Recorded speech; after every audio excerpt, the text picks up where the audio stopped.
Hello friends, मैं आपका स्वागत करता हूं अपने चैनल मिक्स्ड कंटेंट पर। आज मैं आपके लिए 15 क्वेश्चन का एक हिस्ट्री का क्विज लाया हूं, जिसमें हिस्ट्री के बहुत ही कुछ महत्वपूर्ण क्वेश्चन दे रखे हैं, जो आपकी जॉब प्रिपरेशन के लिए बहुत ही बेनिफिशियल साबित होंगे। और ऐसी वीडियो मैं आपके लिए डेली लाता रहता हूँ। इसके लिए आप चैनल को सब्सक्राइब जरूर कर लें, ताकि आप वीडियो को डेली देख सको। तो चलिए जानते हैं अगले क्वेश्चन के बारे में। 13वीं शताब्दी में राजस्थान में माउंट आबू में प्रसिद्ध दिलवाड़ा मंदिर किसने बनवाया था? महेंद्रपाल, महिपाल, राज्यपाल या तेजपाल? इनमें से किसने जो दिलवाड़ा मंदिर को बनवाया था? अपने आंसर प्लीज उसमें कमेंट बॉक्स में लिखते रहना साथ साथ में। जल्दी जल्दी से आंसर दीजिए। अगर हम इसके आंसर की बात करें तो इसका हो जाएगा तेजपाल। तेजपाल ने जो है दिलवाड़ा का जैन मंदिर बनवाया था। अगले क्वेश्चन के बारे में देखते हैं। पृथ्वीराज चौहान को मोहम्मद गौरी ने किस युद्ध में हराया था? आपको पता होगा, पृथ्वीराज चौहान और जो मोहम्मद गौरी के बीच 13 इनका युद्ध हुआ था, पहला युद्ध और दूसरा युद्ध। तो इन्होंने पूछा है कि मोहम्मद गौरी ने किस युद्ध में हराया था? 1991 में या 92 में या 1993 में या 1995 में? आप अपने आंसर कमेंट बॉक्स में लिखते रहना। अगर हम इसके आंसर की बात करें तो मोहम्मद गौरी ने 1192 में पृथ्वीराज चौहान को हरा दिया, क्योंकि 1191 में पृथ्वीराज चौहान ने जो मोहम्मद गौरी को हराया था। अगले क्वेश्चन के बारे में जानते हैं। रजिया सुल्तान किसकी बेटी थी? इल्तुतमिश की, कुतुबुद्दीन ऐबक की, नसीरुद्दीन की या बलबन की? आपको पता होगा, रजिया सुल्तान जो है वो एकमात्र ऐसी महिला रही हैं जिन्होंने दिल्ली सल्तनत पर शासन किया है। वो इन्होंने पूछा किसकी बेटी थी। अगर हम इसके आंसर की बात करें तो ये हो जाएगा इल्तुतमिश की बेटी। अगले क्वेश्चन के बारे में जानते हैं। 1420 में विजयनगर साम्राज्य में आने वाला इटली के यात्री का नाम क्या था? Eduardo Barbosa, Niccolo de Conti, Abdul Razzaq या डोमिंगोस पेस? इनमें से कौन है जो विजयनगर साम्राज्य में आया था इटली का यात्री? जल्दी जल्दी से आंसर दीजिए। अगर हम इसके आंसर की बात करें तो इसका हो जाएगा निकोलो डी कॉन्टी। ये आया था इटली का यात्री। अगले क्वेश्चन के बारे में जानते हैं। दिल्ली में मुगल साम्राज्य की नींव निम्नलिखित में से किस लड़ाई के परिणाम स्वरूप पड़ी? पानीपत की तीसरी लड़ाई या दूसरी लड़ाई या हल्दी घाटी की लड़ाई या पानीपत की पहली लड़ाई?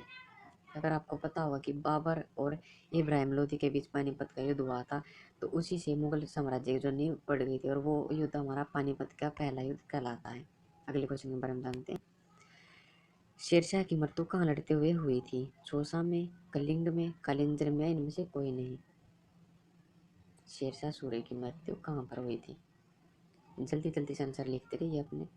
अगर हम इसके आंसर की बात करें तो इसका हो जाएगा कालिंजर में। कालिंजर में वो एक तोप के जैसी होती थी, उसके ऊपर आकर गिर गए थे, या इसलिए उनकी मृत्यु हो गई थी, क्योंकि उस तोप के साथ ही वो भी मतलब फट गए थे या आग लग गई थी।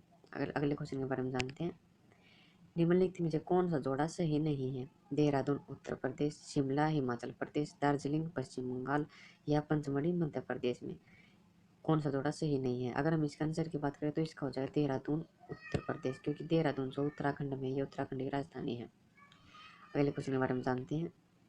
आंध्र प्रदेश और तमिलनाडु के तटीय भाग को क्या कहते हैं? कोंकण, कोरोमंडल, पूर्वी तट या मालाबार तट?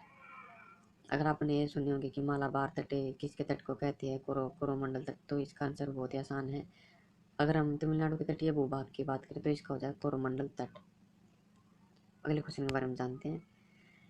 निम्नलिखित में से किस स्थल को यूनेस्को की विश्व विरासत स्थलों की सूची में शामिल किया गया है? चिल्का झील, डल झील, नागिन झील या सुंदरबन नेशनल पार्क?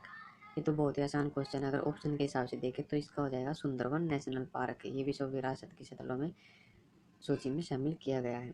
अगले क्वेश्चन के बारे में देखते हैं। भारत में सबसे ऊंचा पठार कौन सा है? दक्षिणी पठार, छोटा नागपुर पठार, लद्दाख पठार या बघेलखंड पठार?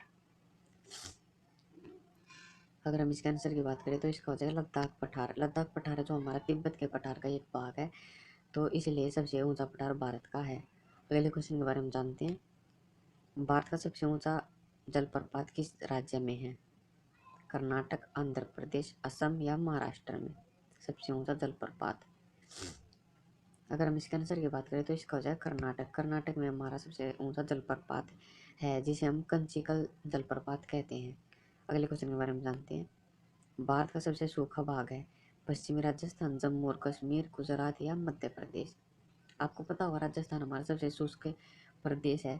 लेकिन अगर हम राजस्थान में भी बात करें सबसे सूखा पर, तो पश्चिमी राजस्थान होता है सबसे सूखा भाग वहाँ का भी। अगले क्वेश्चन के बारे में देखते हैं। HYV कार्यक्रम को भारत में खालिस्तान भी कहा जाता है। HYV कार्यक्रम भारत में खालिस्तान भी कहा जाता है। श्वेत क्रांति, नीली क्रांति या पारंपरिक कृषि या नव कृषि नीति।